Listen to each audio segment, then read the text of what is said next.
So what does that mean? I have to give some of that up. Of course I have to give it up, because that could be God saying to me, you need to go out and I need you to do something at this organization. And I don't at first know what that is, but if they're asking me to do something that's good, how can I say no? Welcome to Apostolicam Actuositatem, an interview series on effective apostolic activity for the 21st century. My name is Christopher Pereira. I'm the CEO of Tepeyac Leadership. And I'm Andreas Widmer. Welcome, everybody. Thank you for spending a few minutes with us today, and we look forward to having some great conversation today. Yes, absolutely. And we're very excited today to introduce our next guest. This is the first guest that we have who made a career in the finance world, and now in his retired life still is very active, supporting so many apostolates and ministries within the church. So we welcome Viktor Rzeteljski to Apostolicam Actuositatem. How are you, Viktor? Very good. Thank you, Christopher. Good to be here. If you could just tell us a little bit about who you are, your family, and the field of work that you've engaged through your career. I spent 35 years at KPMG, which is one of the four large accounting international firms. Used to be called Pete Marwick. So my entire career has only been with one company. I started there and I retired from the same company. Prior to that, we came to the United States as political refugees from a communist country, Yugoslavia. And I am married. I have two adult children. We've been married over 40 years. While I was still working, I got involved with doing philanthropic work. And I'll tell you more about that later as the interview goes on. But I've expanded that during my retirement years in a pretty significant way. So that's how I keep myself busy and trying to serve the Lord. In the accounting world, as many other business, because it's a service type of industry, it's all about your interaction with other human beings. And of course, there are difficult, because you're the auditor in the first half of my career. And so you're questioning, is this number right? Where did you get this number? Are you sure you did this right? And of course, I would say 90% of the time, we found mistakes at our clients. Most of the time, unintentional. You know, it's just we have a higher level of expertise. And so we discover things that were perhaps done incorrectly at the client. But in a very few instances, yes, it was intentional. There was manipulation of financials and earnings. So you kind of get to the very fundamental aspect of the business is to discover the truth. What is the real truth about the financial affairs of a company? In a way, as in our Christian faith, we're trying to understand what is the truth about our life, about this world, and how to decipher. And so I continue, when I look at what's going on in the world today, to be a little bit of an auditor. I see things in the news and I say, okay, that's a reporter saying that's how it is. Then I try to go to the internet and I try to Google the information. And if I can find the actual source of what the reporter is saying, so I can determine for myself, is there corroborating evidence to support this statement? You know, it's interesting that you talked about that, you know, of course, the goal of an auditor is to find the truth and affirm the truth, right? You go through the books and then you come saying, this is a true representation. The interesting thing I find, I've seen this myself in my business. I've had many years in the high-tech business with IPOs and selling companies and so on, where we ask people like you to come in and make a statement of truth on this. And it always, it's one of the most striking readings that we're soon going to read here, but we're in Lent now, and so soon we're going to go into Holy Week. And one of the most striking sentences in the Bible is when Pilate says, truth, what is truth? Mm. And I believe that humanity keeps saying this. And so when you, Viktor, go into one of your accounts and you say, I want the truth, then often our society, our culture comes back and says, truth, what is the truth?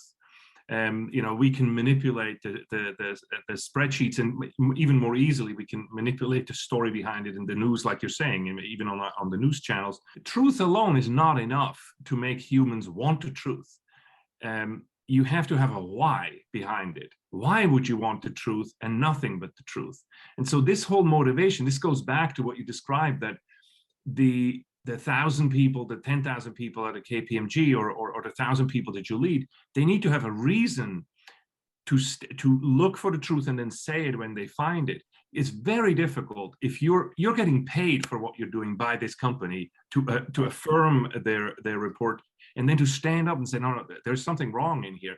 This is a very difficult job that you had, to stand up and say and disagree with your client, in a sense. The mission as auditors is, without us, the whole capital market would fall apart, because without the ability for people to rely on information and to know what is true and what is false, they would make bad investments or not make investments. It wouldn't be what we have today in the stock markets. Everybody's looking at financial information to make a decision about what is the value of the bonds and the stocks, and in an initial public offering, what is the true value of this company. But people depend on us to determine very important financial decisions that they make in their own personal life, or mutual funds, investment banks and so forth. We also have in the accounting world something like the Bible, okay, a standard.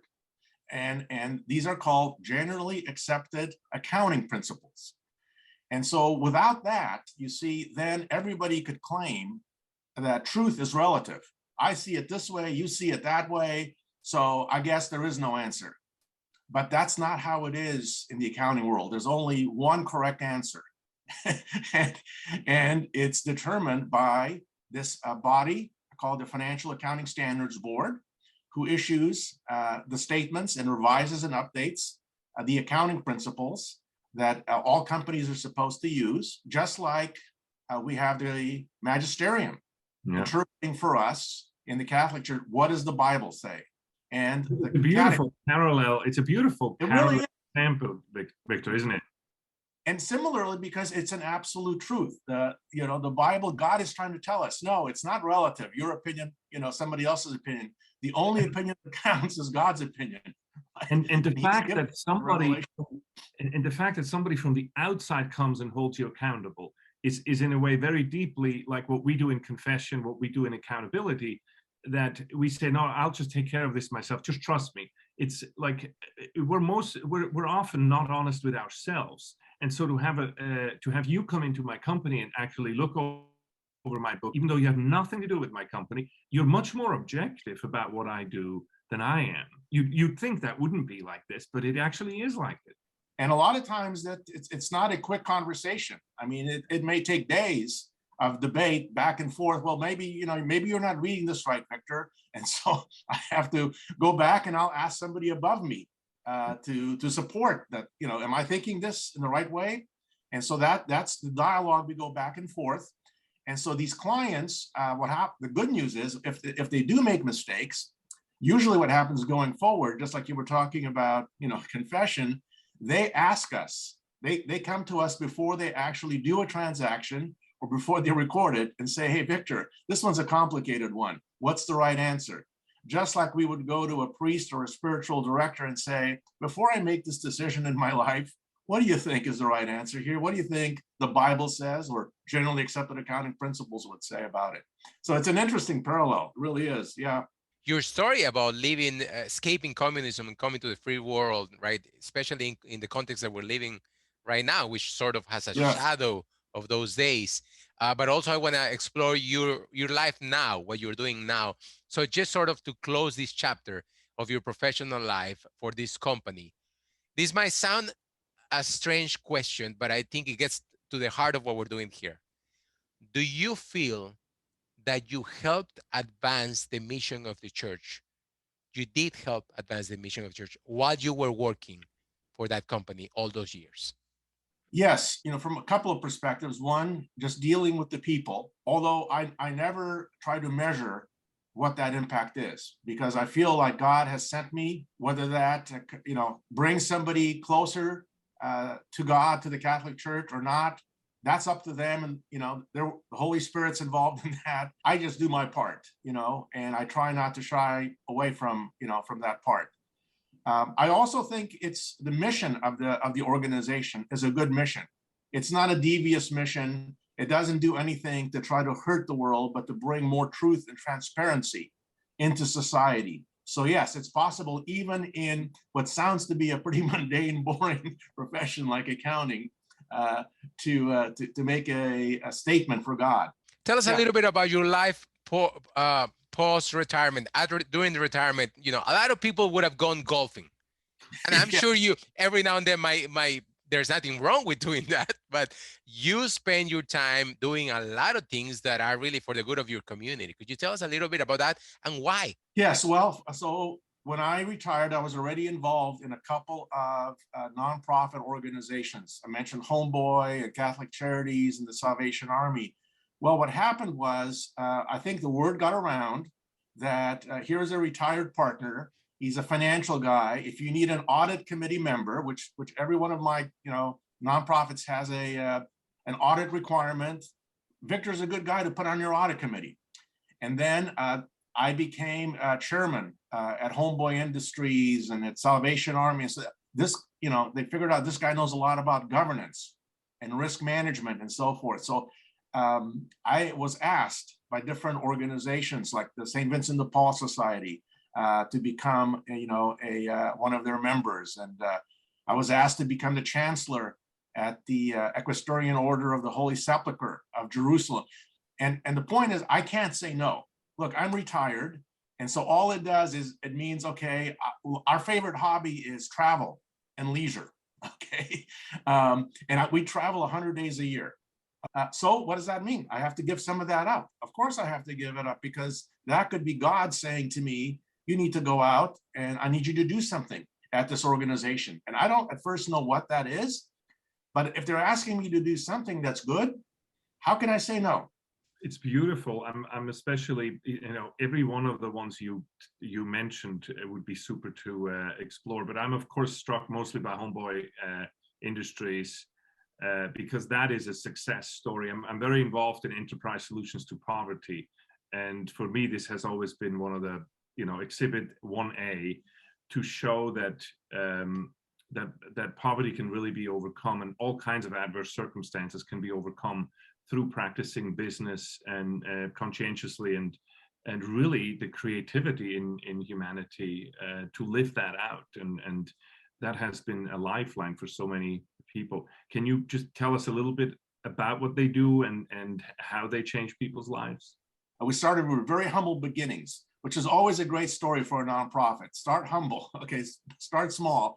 And the focus is to take felony criminals, formerly incarcerated gang members who have committed felony crimes, because they are the most difficult in society to reintegrate and to do with. And society just doesn't know what to do with them. So most of them just go back to the gang life, and they go back to prison, back and forth until they die, unfortunately, or spend their life in prison. And so we want to break through that cycle, and they come to us for therapy. All right, so we are a rehabilitation center, but it's a unique one. Instead of them having to pay us to treat them, we pay them. So because we don't want them to go back to their way of life. So we pay them a salary while they're working for us. Yeah. And for those who don't work for us, and we have about 300 who work for us, anybody can come in off the street and receive services from us. So those are our community clients. And what we did is, in addition to receiving treatment, we try to teach them to have job skills, because most of them have been in prison so long that they don't know how to fulfill any kind of job. And some of them don't have a driver's license. We help them with that. Some of them don't have a high school diploma, so we help them with GED. And then we train them in businesses. So we have these social enterprises where we teach them various skill sets, but like most importantly, just showing up on time and being responsible and accountable, and not getting into a fight with the guy next to you while you're working together, basic things like that. And so, and we keep expanding the businesses, and that's very exciting. That's the part I'm mostly involved in, is with the businesses. For anybody who's listening to this or watching this, I encourage you to go check this out. What strikes me so beautifully, everybody is always talking about solving poverty and reducing poverty and everything. And no handout program is ever going to really solve this, because it's not sustainable. But what Homeboy Networks does is it creates sustainability of escape from profit. And that brings to mind John Paul II once commented that poverty should not be measured in money. Poverty should be measured in the situation. And you know, he would point out, whenever you looking for a solution, make sure you define the problem really well first, because that is more than half the way towards the solution. And so they ask him, well, then, okay, then if we want to solve poverty, then tell me how to define poverty. And you're asking a philosopher, so he knew what he was talking about. So they asked him, and he said, well, okay, I'll define poverty for you. Here's what's poverty. To be poor is to be excluded from networks of productivity and exchange. This is such a rich statement. And what inspires me about what you do there is that Homeboy Networks is exactly solving that. That they're taking and you know, the poorest of the poor, in a sense, are those people who were incarcerated before and come out because they have like a stamp on them, and they can they are just judged. You know, there's no forgiveness on this, even though you think once you served your time you should be good, right? But you're not. And so that we focus on them and say, instead of just giving you a handout, I'm going to integrate you into our economy. That's what they're doing. Right. And then you, instead of a handout, which is always a bit of a is always a down statement, right? To give somebody, then that makes you lower than me, but it lifts people up and it helps them enter into the economy. That is the most Christian thing you could possibly do, to integrate them into networks of productivity and exchange. I tell you, JP2, he smiles on that project. This is a really blessed effort that you're doing there. Absolutely, gentlemen. Unfortunately, when the conversation gets the most interesting, it's always when we have to bring it to an end. But I don't want to let that question that I had in my mind hanging. So I'll ask it in a way in which we can just simplify it really well.